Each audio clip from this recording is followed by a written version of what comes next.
ನೋಡ್ತಿರೋ Israel and Iran conflict simple war ಅಲ್ಲ, ಇದು decades long geopolitic chess game ಅಂತಲೇ ಹೇಳ್ಬೋದು.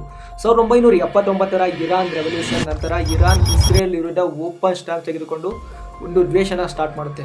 ಡೈರೆಕ್ಟ್ ವಾರ್ ಅಲ್ಲ, ಯಾಕಂದ್ರೆ ಇದು ಪ್ರಾಕ್ಸಿ ವಾರ್. ಮಿಡಲ್ ಈಸ್ಟ್ ನಲ್ಲಿ ಎರಡು ದೇಶಗಳು ಇದ್ದವು, ಇರಾನ್ ಮತ್ತು ಇಸ್ರೇಲ್ ಅಂತ ಅನ್ಕೊಳ್ಳಿ. ಇವರಿಬ್ರು ಎನಿಮೀಸ್ ಅಲ್ಲ, ಆಕ್ಚುಲಿ ಸೈಲೆಂಟ್ ಫ್ರೆಂಡ್ಸ್. ಇರಾನ್ ನಲ್ಲಿ ಶಾಹ್ರೂಲ್ ಅವನು ವೆಸ್ಟರ್ನ್ ಕಂಟ್ರೀಸ್ ಜೊತೆ ಕ್ಲೋಸ್ ಮತ್ತು ಇಸ್ರೇಲ್ ಜೊತೆ ಕೂಡ ಗುಡ್ ರಿಲೇಷನ್ ಅಲ್ಲಿ ಇದ್ದ ಅಂತಲೇ ಹೇಳ್ಬೋದು. ಆದರೆ ಒಂದಿನ ಎಲ್ಲವೂ ಬದಲಾಯಿತು. 1979 ಇರಾನ್ ರೆವಲ್ಯೂಷನ್ ಆಯಿತು. ಪೀಪಲ್ ರಿವೋಲ್ಟ್ ಮಾಡಿದ್ರು. ಶಾ ರಿಮೂವ್ ಆದ. ಹೊಸ ಲೀಡರ್ ಬಂದ, ಅವನೇ ಅಯತುಲ್ಲಾ ಖಮೇನಿ. ಹೊಸ ಲೀಡರ್, ಹೊಸ ರಿಲಿಜಿಯನ್ ಪವರ್, ಹೊಸ ಇರಾನ್ ಅಂತ ಹೇಳ್ಬೋದು. ಹೊಸ ಇರಾನ್ ಏನು ಹೇಳ್ತು ಅಂದರೆ, ನಾವು ವೆಸ್ಟರ್ನ್ ಇನ್ಫ್ಲೂಯೆನ್ಸ್ನ ಅಕ್ಸೆಪ್ಟ್ ಮಾಡೋಲ್ಲ, ಇಸ್ರೇಲ್ ಲೆಗಿಟಿಮೇಟ್ ಕಂಟ್ರಿ ಅಲ್ಲ. ಅಲ್ಲಿಂದಲೇ ಸ್ಟಾರ್ಟ್ ಆಯಿತು real war.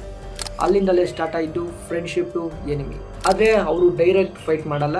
Instead of Iran ಒಂದು ಸ್ಮಾರ್ಟ್ ಮೂವ್ ಮಾಡುತ್ತೆ, ಏನಂದ್ರೆ ಶಾಡೋ ವಾರ್. ಹೆಜ್ಬುಲ್ಲಾ, ಹಮಾಸ್ ತರ ಗ್ರೂಪ್ನ ಮೂಲಕ ಇಸ್ರೇಲ್ ಮೇಲೆ ಇಂಡೈರೆಕ್ಟ್ ಅಟ್ಯಾಕ್ ಮಾಡಿಸಿ, ಇಸ್ರೇಲ್ ಕೂಡ ಸೈಲೆಂಟ್ ಆಗಿರಲ್ಲ. ಸ್ಟ್ರೈಕ್ಸು, ಸೀಕ್ರೆಟ್ ಆಪರೇಷನ್ಸ್, ಹೀಗೆ ಟೆನ್ಷನ್ ಹೆಚ್ಚಾಯ್ತಾ ಬಂತು. ಇದರ ನಡುವೆ ಬಿಗ್ಗೆಸ್ಟ್ ಫಿಯರ್ ಅಂದರೆ ನ್ಯೂಕ್ಲಿಯರ್ ಪವರ್.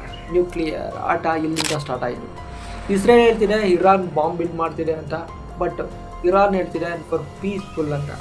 ಇದರಿಂದ ಇಸ್ರೇಲ್ ಮತ್ತು USA ಟೆನ್ಷನ್ ಹೆಚ್ಚಾಯಿತು. ಇವತ್ತಿನ ಯುದ್ಧ ಅದೇ ಟೆನ್ಷನ್ ಅಂತಲೇ ಹೇಳ್ಬೋದು. ಇದು ಸಣ್ಣ ಪ್ರಮಾಣದಲ್ಲಿ ಸ್ಟಾರ್ಟ್ ಆಗಿದ್ದು ಇವತ್ತು ದೊಡ್ಡ ಪ್ರಮಾಣದಲ್ಲಿ ನಮಗೆ ಎಚ್ಚರಿಕೆ ಕೊಡ್ತಿದೆ ಆ್ಯಂಡ್ ಎಫೆಕ್ಟ್ ಬೀಳ್ತಿದೆ ಅಂತಲೇ ಹೇಳ್ಬೋದು.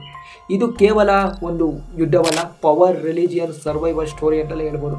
ಆದರೆ ಇಲ್ಲಿ ಒಂದು ಲಾಸ್ಟ್ ಕ್ವಶನ್ ಏನು ಗೊತ್ತಾ, ಈ ಸ್ಟೋರಿ ಇಲ್ಲಿಗೆ ಮುಗಿಯುತ್ತಾ ಅಥವಾ ನೆಕ್ಸ್ಟ್ ಚಾಪ್ಟರ್ ವರ್ಲ್ಡ್ ವಾರ್ ಆಗುತ್ತಾ ಅನ್ನೋದೇ. ಸೊ ನಿಮ್ಗೇನು ಅನಿಸುತ್ತೆ ಇಸ್ರೇಲ್ ಆ್ಯಂಡ್ ಇರಾನ್ ವಾರ್ ಬಗ್ಗೆ? ಜಸ್ಟ್ ಕಮೆಂಟ್ ಮಾಡಿ. Thank you.